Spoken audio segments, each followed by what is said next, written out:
Good morning from a rather rainy Surrey near London.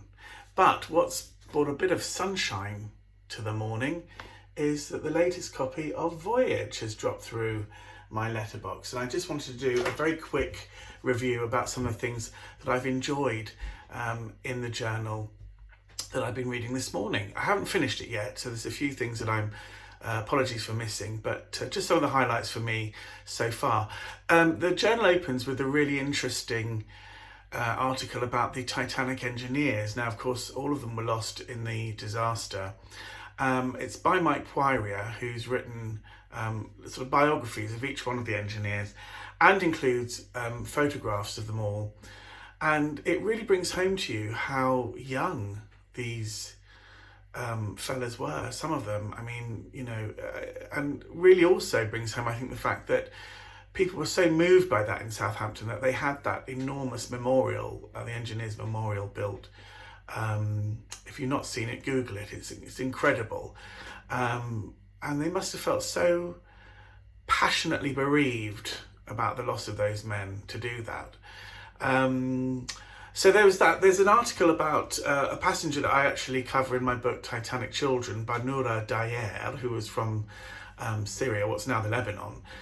Very interesting article about her and how, because she didn't really speak English, she was one of those passengers that sort of slipped through the net in many ways. Another passenger, Amelia Leemore, again, very interesting article about her. A lot of people know about the one black passenger that was on board, Mr. LaRoche, a Haitian chap travelling in second class with his wife and two little girls, who of course were mixed race. But Amelia, she was also in a biracial marriage, which was quite unusual for 1912. She was an optometrist assistant, and there's a really lengthy article about her, including some letters that she wrote. So that's, for me, I always find that fascinating because I'm really interested in the passengers. I'm just dead nosy about their lives. Another article about David Blair, who again is well known to Titanic enthusiasts. I haven't read that, but I'm going to save that. But I did skip along to a very interesting article by Randy Bryan Bigham, because he is really an expert on Edwardian fashion, and particularly what people were wearing on the Titanic.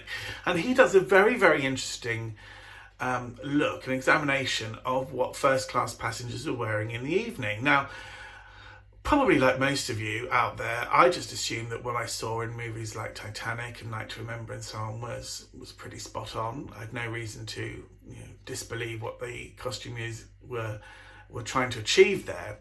But according to tastemakers of 1912, one didn't want to do too much in the way of evening wear, which was considered vulgar.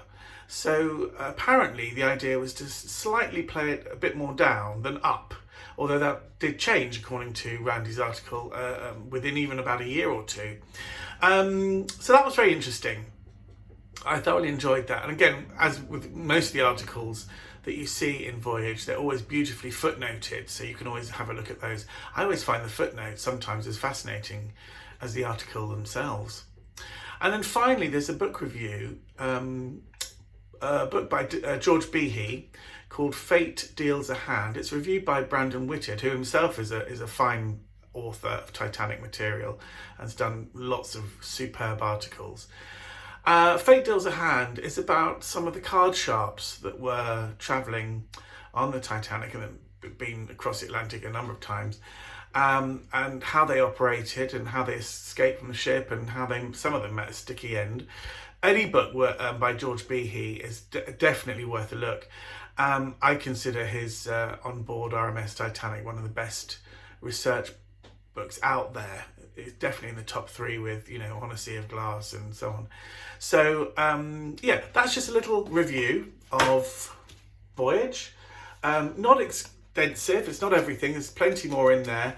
If you're not a member of Titanic International, you should become a member because their journal is superb. It's always beautifully illustrated, well researched, and thoroughly enjoyable. And I thoroughly enjoyed this one.